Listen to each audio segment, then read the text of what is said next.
Tarif Sokağı'ndan hepinize merhabalar. Bugün sizlerle jölemsi kıvamıyla yemeye doyamayacağınız çikolatalı kesme tarifimi paylaşmak istedim.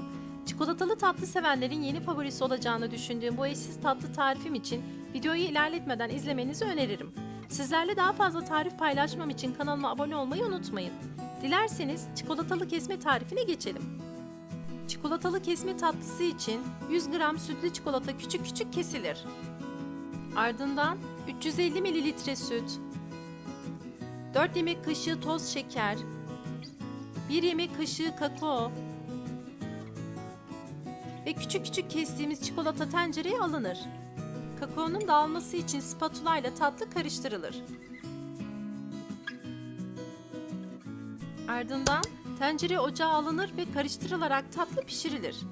Tatlıyı kaynatmamanız ve muhallebi kıvamına gelmesini beklememeniz, çikolatanın erimesini ve sütün ısınmasını beklemeniz gerekli. Süt ısınıp çikolatayı erittikten sonra tencere ocaktan alınır ve çırpma teliyle son kez iyice çırpılır. Hemen ardından 1 yemek kaşığı toz jelatine yarım çay bardağı su eklenir. Ardından jelatin biraz çırpılır ve mikrodalga fırında jelatin çözülene kadar su ısıtılır. Su miktarı az olduğundan dikkat edin taşmasın. Suyun içinde çözülmüş jelatin çikolatalı süt karışımına eklenir. Jelatini eklerken bir anda eklemeyin. Yavaş yavaş eklerken bir yandan da sütü çırpma teliyle çırpın. Son olarak tatlı, şeklini vermek istediğimiz kaba konulur. Çikolatalı kesme bir gece buzdolabında bekletilir.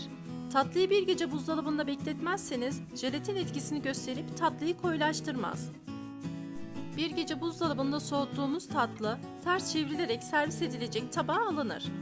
Tatlının tam ortasına uzunlamasına bir kağıt şerit konulur ve açıkta kalan kısımlara kakao elenerek eklenir. Kakao elendikten sonra kağıt şerit kaldırılarak boşlukta kalan kısma küçük küçük kırılmış fındık içi eklenir. Jelatini mikrodalga fırın kullanmıyorsanız benmariye oturtarak da çözdürebilirsiniz. Önemli olan tatlıda kullanacağınız jelatinin iyice çözülmüş olması. Çikolatalı kesmemizin üzeri için fındık yerine Antep fıstığı da kullanabilirsiniz. Jölemsi kıvamıyla çikolatalı tatlı sevenlerin yeni favorisi olacak çikolatalı kesmemiz hazır. Sizler için bu eşsiz kıvamdaki tatlının iç yapısını da göstermek istiyorum. İçinin pürüzsüzlüğü ve parlaklığı sizi sizden alacak, hemen yemek istetecek, bir türlü bu tada doyamayacaksınız. Her yemeğinizin ardından afiyetle tüketebileceğiniz çikolatalı kesme tatlımız hazır. Deneyenlere şimdiden afiyet olsun. Tarifimi beğendiyseniz videoyu beğenmeyi, kanalıma abone olmayı ve değerli yorumlarınızı paylaşmayı unutmayın.